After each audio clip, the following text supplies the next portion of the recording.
Joined once again by Florida Republican Congressman Ron DeSantis, who joins us by phone. Ron, were you surprised last week to hear that Attorney General Holder is finally stepping down?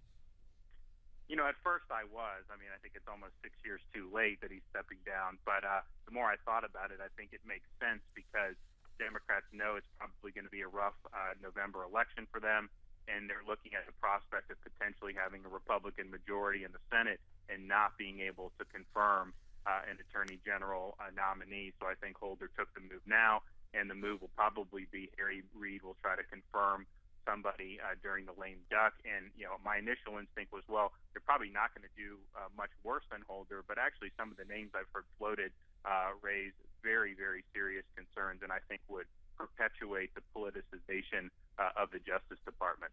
Okay, just a little amplification. You do expect this to move forward and Harry Reid to bring up a confirmation vote during the lame duck session of Congress in the Senate?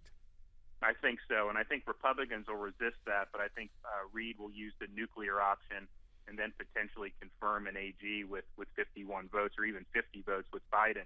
But I think it's something that Republican candidates for the Senate should use with these Democratic incumbents and get them on the record, people like Mary Landrieu and Mark Pryor, and make sure that they tell their constituents they're not going to vote for a liberal Attorney General nominee and a lame duck, particularly if they end up losing in November. You just mentioned a couple of names of vulnerable Democrat senators. I wonder if you have a name of a possible AG nominee that in your mind would be the most notorious for the president to pick.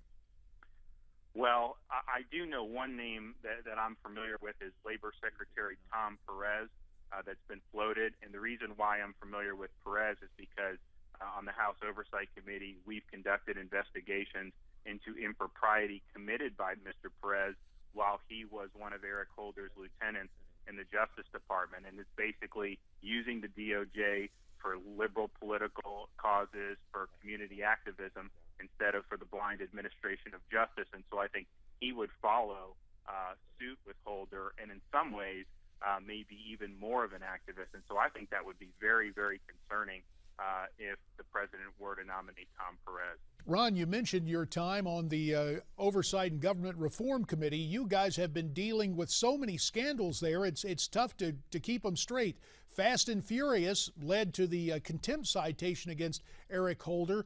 What happens now? That contempt citation stays whether Holder's in government or not, correct?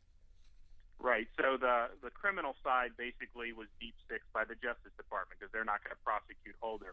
The civil side has been going on, and that started before I was even elected to Congress. That's in the courts, and so the Justice Department has been ordered to produce some more information.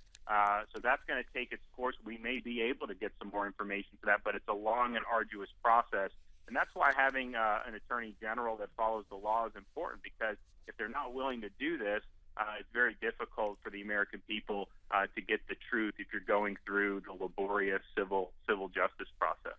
Got about a minute left, Ron. Jill Tamarese will be on our program later this morning. Her son is that Marine jailed in Mexico. She's scheduled to testify before a House subcommittee on Wednesday. What do you expect to come out of her testimony? Well, I've been pushing for that. I'll be up there. I'm on that subcommittee. I've been pushing for this for a long time. I think a lot of Americans are concerned about this, but I think this will amplify it. And the bottom line is, we've had this Marine has been in Mexican custody for months now, and it's just inexplicable to me why he has not been returned home.